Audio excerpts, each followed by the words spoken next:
कल्पना गर्नुस्, जन्मिएपछि सबैभन्दा पहिलो साथ दिने आमाले नै तपाईलाई छोडिदिए भने कस्तो लाग्ला।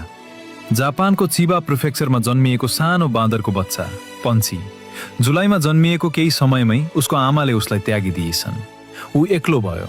चिडियाखानाका कर्मचारीहरूले उसलाई बोतलबाट दूध खुवाएर उर्काए, तर उनीहरूले उसलाई एउटा अझै विशेष कुरा दिए, समातेर बस्न मिल्ने नरम कपडाको ओराङ्गुटान खेलौना।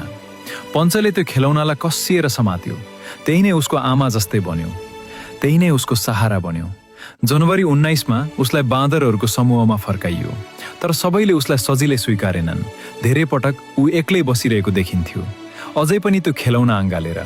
तर अहिले केही परिवर्तन देखिएको छ। पञ्च आफै अघि बढेर अरू बाँदर नजिक जान थालेको छ, जस्तो कि ऊ भनिरहेको हो, म पनि तिमीहरूकै जस्तै हुन चाहन्छु। उसको सङ्घर्षको कथा एनएचकेले पनि देखाएको छ। सानो शरीर तर ठूलो साहस।